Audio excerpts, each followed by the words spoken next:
નિરોણા જિલ્લા પંચાયત સીટના સદસ્ય રાજેશ મનુભાઈ આહિર દ્વારા શિક્ષકોની ઘટ અંગે સરકાર ઉપર શબ્દો દ્વારા પ્રહાર કરી કહ્યું કે જરૂર પડી તો આંદોલન પણ કરવામાં આવશે।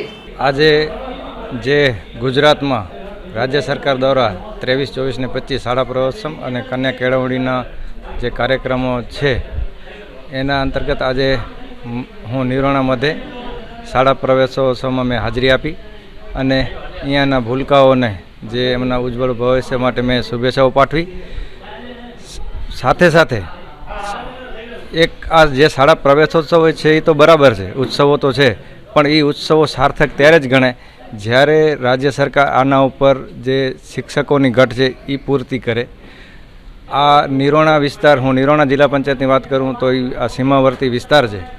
આ વિસ્તારની અંદર છેવાડાઓના ગામડાઓ સુધી પહોંચવો પણ ખૂબ મુશ્કેલ છે। એસટીની સુવિધાઓ પણ વિદ્યાર્થીઓ માટે ઉપલબ્ધ નથી। એની સાથે સાથે ઘણી બધી ખૂટતી કડીઓ છે આ વિસ્તારની।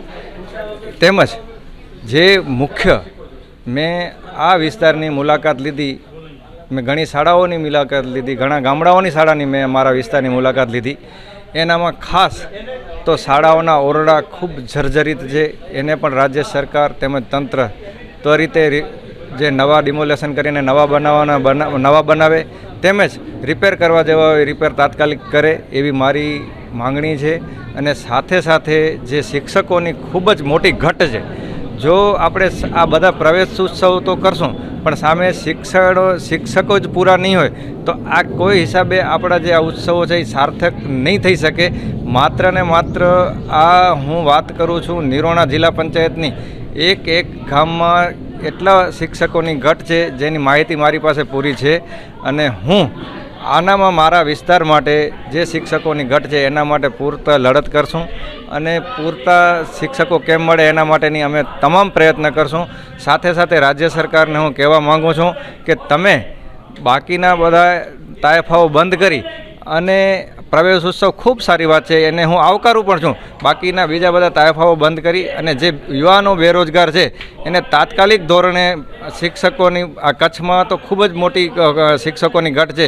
તાત્કાલિક પ્રવાસી શિક્ષકો કે બીજા જે રીતના પણ કાયમી શિક્ષણને રીતે પણ તાત્કાલિક શિક્ષકોની ભરતી થાય અને સાચો આપણે પ્રવેશ ઉત્સવ આપણે ભવિષ્યમાં ઉજવી શકીએ। એના માટે આપણે ખાસ તો જે મેન મુખ્ય છે શિક્ષકોની ઘટ પૂરી થાય એવી અમારી માંગ છે અને એના માટે અમે સતત લડશું અને જ્યાં જ્યાં શિક્ષકોની મારા વિસ્તારમાં ઘટ છે ત્યાં પૂરતા પ્રયત્ન કરી અને તંત્રને પણ મેં કીધો છે અને તંત્રને પણ આનાથી વાફેક કર્યા છે કે ક્યાં ક્યાં ગામોમાં કેટલા શિક્ષકોની ઘટ છે તો રીતે પૂરી કરે એવી મારી માંગણી છે।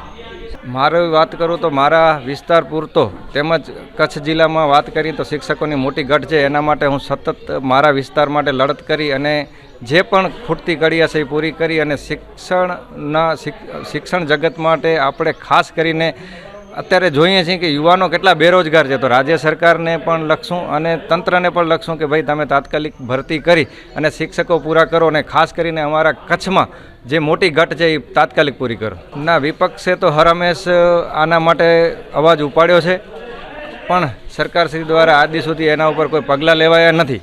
વિપક્ષે હર હંમેશ આનામાં આવેદનપત્રો આપેલા છે, રાજ્ય સરકારને પણ કરેલો છે, રાજ્ય સરકારને પણ લેખિત મૌખિક બધી રજૂઆતો કરેલી છે અને આપણે સૌ જાણીએ છીએ કે આ ઘટ છે તો રાજ્ય સરકારની ક્યાંક ને ક્યાંક બેદરકારી છે અને તાત્કાલિક શિક્ષકોની ઘટ પૂરી થાય એવી મારી માંગણી છે। જો હવે માંગણી પૂરી નહીં થાય તો આ બાળકોના ભવિષ્ય માટે વિપક્ષ જે પણ કરવું હશે એ કરવા માટે રેડી છે અને અમે 100% સતત લડત કરીને પણ રાજ્ય સરકારને મજબૂર કરશું કે નવી શિક્ષણ ભરતી આવે તેમજ શિક્ષકો પૂરા થાય।